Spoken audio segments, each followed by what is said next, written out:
Good morning students. बेटा कल हमने अपना पाठ पढ़ना शुरू किया था पानी रे पानी। कल हमने इस पाठ में पढ़ा था कि पानी कहाँ से आता है हमारे पास और कहाँ चला जाता है। पानी का बेवक्त आना, पानी का कम हो जाना, मोटर लगवा लेना जिससे दूसरे घरों में पानी का ना जाना और जिससे कमी होना पानी की, और बरसात के मौसम में पानी चारों तरफ पानी का बहना। तो इस तरह से हमें पानी के बारे में पता चला था। तो आज हम इससे आगे का जो भाग है उसे पढ़ेंगे। तो सभी स्टूडेंट्स बेटा अपनी बुक ओपन करेंगे और मेरे साथ उसका उच्चारण देखेंगे कि हमें पाठ को कैसे रीड करना है। तो आइए हम अपना पाठ शुरू करते हैं बेटा। ये हालात हमें बताते हैं कि पानी का बेहद कम हो जाना और पानी का बेहद ज़्यादा हो जाना, यानी अकाल और बाढ़ एक ही सिक्के के दो पहलू हैं। यदि हम इन दोनों को ठीक से समझ सके और संभाल लें तो इन कई समस्याओं से छुटकारा मिल सकता है। यदि हम पानी के कम होने और ज़्यादा होने के कारण को समझ सकें तो हम अगर इन समस्याओं से संभल सकते हैं, छुटकारा मिल सकता है अगर हम इन दोनों बातों को अच्छे से समझकर संभाल लें। चलो थोड़ी देर के लिए हम पानी के इस चक्कर को भूल जाएं और याद करें अपनी गुल्लक को। आप सबके पास भी गुल्लक होगी बेटा, जिसमें हम अपने पैसों को इकट्ठा करते हैं। ये मिट्टी का या किसी तरह का भी कोई एक ऐसा पात्र होता है जिसमें हम पैसों को इकट्ठा करते हैं। जब भी कोई हमें पैसे देते हैं हम उसमें डाल देते हैं, तो उसे हम गुल्लक बोलते हैं बेटा। जब भी हमें कोई पैसा देता है हम खुश होकर दौड़कर उसे झट से अपनी गुल्लक में डाल देते हैं। 1 रुपया, 2 रुपया, 5 रुपया, कभी सिक्के तो कभी छोटे बड़े नोट, सब इसमें धीरे धीरे जमा होते जाते हैं। फिर जब कभी हमें कुछ पैसों की ज़रूरत पड़ती है तो इस गुल्लक की बचत का उपयोग कर लेते हैं।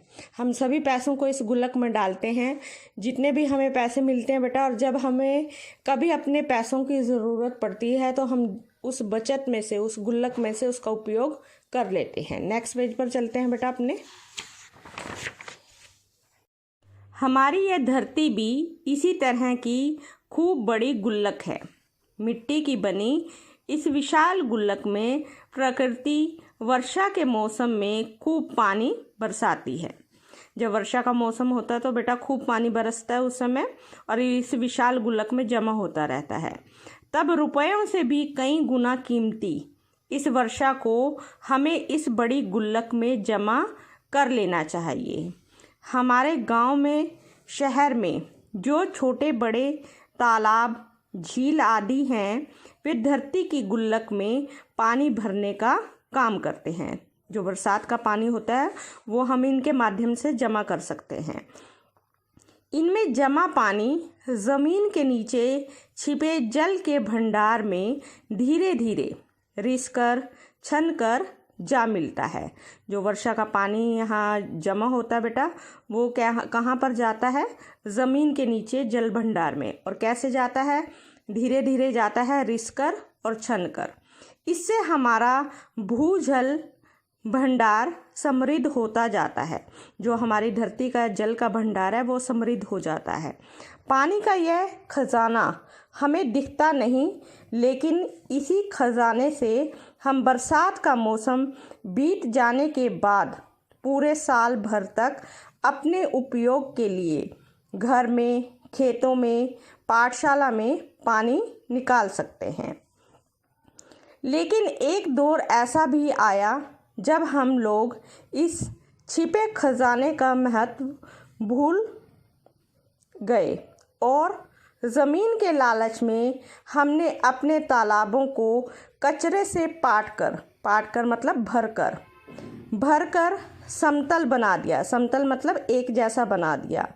देखते ही देखते इन पर तो कहीं मकान, कहीं बाज़ार, स्टेडियम और सिनेमा आदि खड़े हो गए। इस बड़ी गलती की सज़ा अब हम सबको मिल रही है। गर्मी के दिनों में हमारे नल सूख जाते हैं और बरसात के दिनों में हमारी बस्तियां डूबने लगती हैं। इसीलिए यदि हमें अकाल और बाढ़ से बचना है तो अपने आसपास के जो हमारे आसपास जल स्रोतों की, तालाबों की और नदियों आदि की रखवाली अच्छे ढंग से करनी पड़ेगी। जो हमारे आसपास बेटा जितने भी जल के स्रोत हैं और तालाब हैं, नदी हैं, उनकी हमें रखवाली बहुत अच्छे से करनी होगी। उनको सही तरह से करना होगा ताकि उसमें पानी का जो भंडार है वो जमा रहे। जल चक्र हम ठीक से समझें। जब बरसात हो तो उसे थाम लें। अपना भूजल भंडार सुरक्षित रखें। अपनी गुल्लक भरते रहें, तभी हमें ज़रूरत के समय पानी की कोई कमी नहीं आएगी।